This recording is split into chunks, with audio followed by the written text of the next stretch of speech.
cette première vidéo commentée dans l'atelier d'ébénisterie et de marqueterie. J'ai le plaisir de vous présenter cette table basse provençale.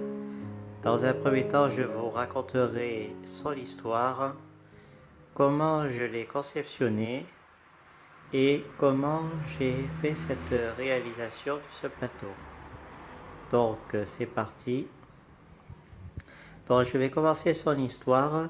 Au début, cette table basse, je l'ai trouvée par hasard devant mon atelier. Je ne sais pas ce qui s'est passé. Et en vérité, je l'ai trouvée que la structure inférieure, c'est-à-dire tout ce qui était ossature. Donc à ce moment-là, je ne savais pas trop quoi en faire. Et ensuite, j'ai fini par prendre une décision.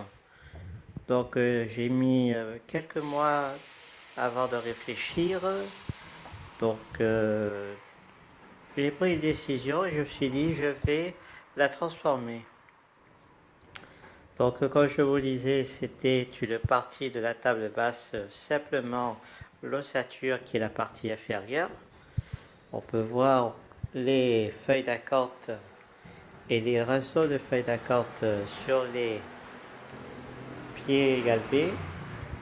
Et comme vous le voyez, c'est une feuille d'acanthe, le rinceau central du feuille d'acanthe. Donc voilà. Qu'est-ce que j'ai fait? Je l'ai simplement restauré sur les parties d'assemblage qui le tenaient plus ou moins bien. Et ensuite, je l'ai décapé entièrement. Au départ, c'est dû être massif. Et par contre, l'arrière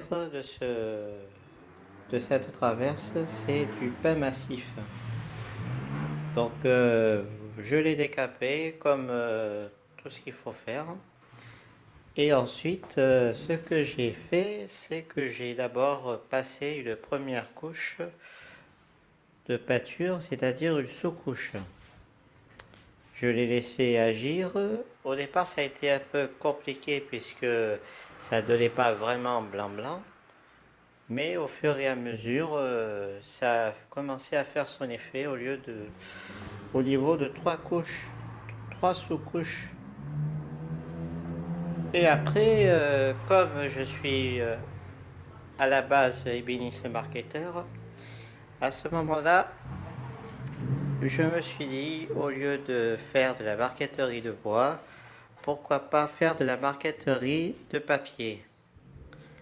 Donc, comme vous pouvez le voir en ce moment, c'est un plateau que j'ai rajouté, que j'ai découpé en dimensions, que je l'ai fixé, pour enfin voir la forme d'une vraie table basse.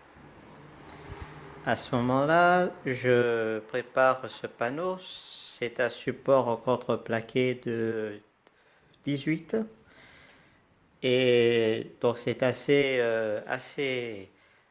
complexe, assez imposant, l'épaisseur, vu de son épaisseur et de sa longueur.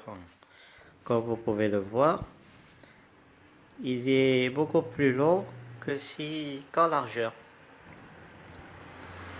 Donc au niveau de la marqueterie, comme vous pouvez le voir, c'est pas mal de marqueterie florale, très décoratrice, très naturelle. Donc il y a beaucoup de décors naturels. On peut voir des pétales, on peut voir de tout, quelques animaux. Et ensuite, quelques structures qui rappellent les jardins. À ce moment-là, j'ai fait cette réalisation qui aura duré 3 semaines. J'ai commencé fin août pour terminer au 24 septembre, excusez-moi. Je l'ai terminé le 23 septembre. Et voilà le résultat. Donc toute la découpe a été réalisée entièrement au scalpel sur le support et sur les champs. Ensuite collée directement sur le support. C'est beaucoup plus facile que si je devais coller une marqueterie de bois. Ici, il n'y a pas beaucoup de connaissances, c'est simplement de la colle blanche et coller le papier. Bien sûr, je m'assure que les assemblages soient entièrement assemblés. Et ensuite, ce que j'ai fait lorsque je suis arrivé à la fin, je me suis remis sur la peinture blanche. Donc, c'est une peinture laquée blanc.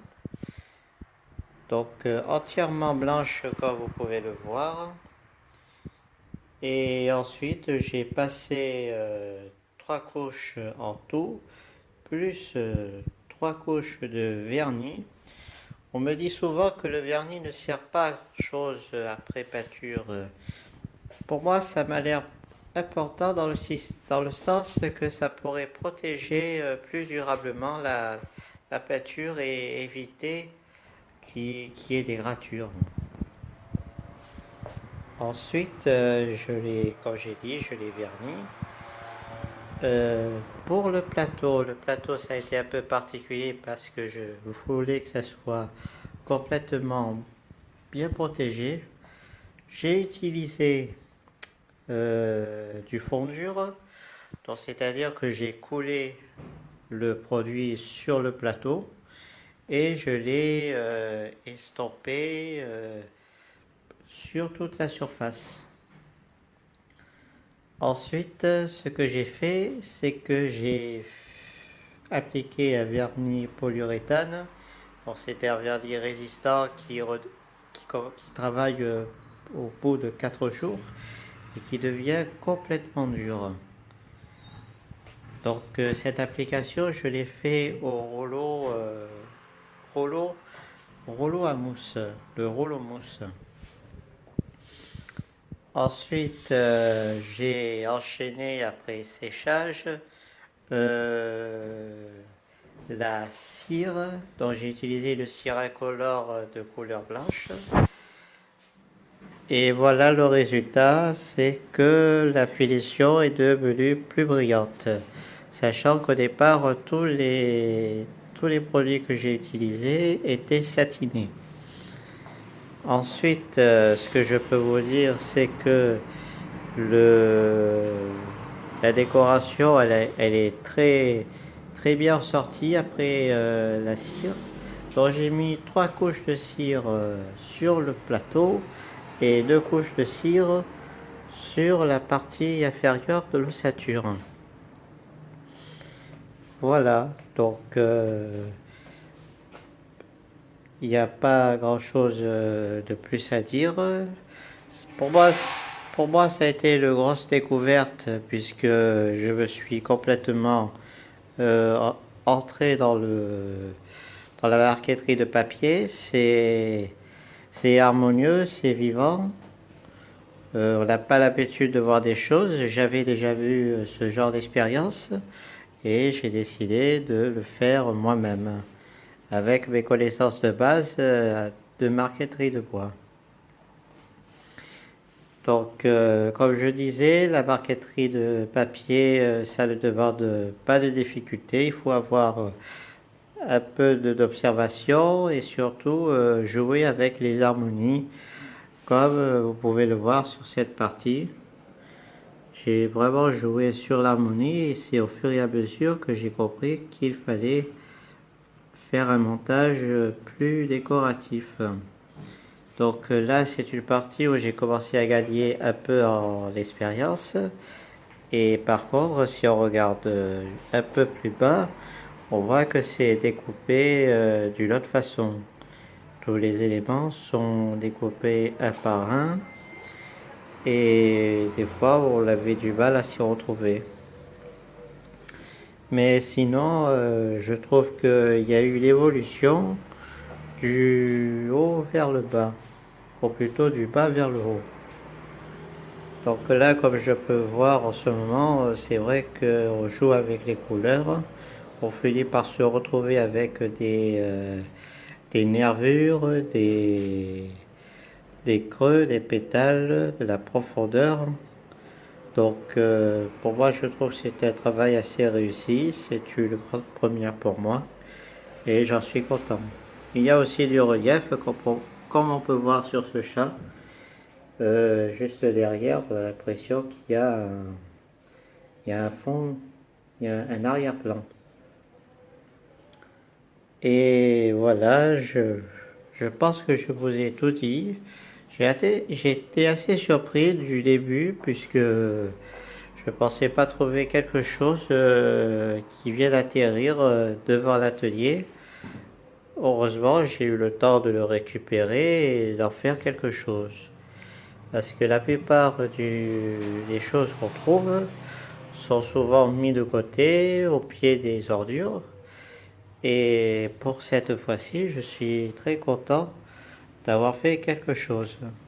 Comme quoi, il n'est pas impossible de trouver une idée de réalisation, voire de création, au lieu de les mettre à la poubelle. Voilà, je pense que cette vidéo a peut-être été trop longue en descriptif, mais en tout cas, j'ai le plaisir de vous l'avoir présenté. Peut-être qu'il y aura d'autres vidéos commentées, je ne sais pas. Et voilà, donc n'hésitez pas à commenter cette vidéo et voilà, j'attends vos réactions, ce que vous en pensez et je vous dis à très bientôt peut-être.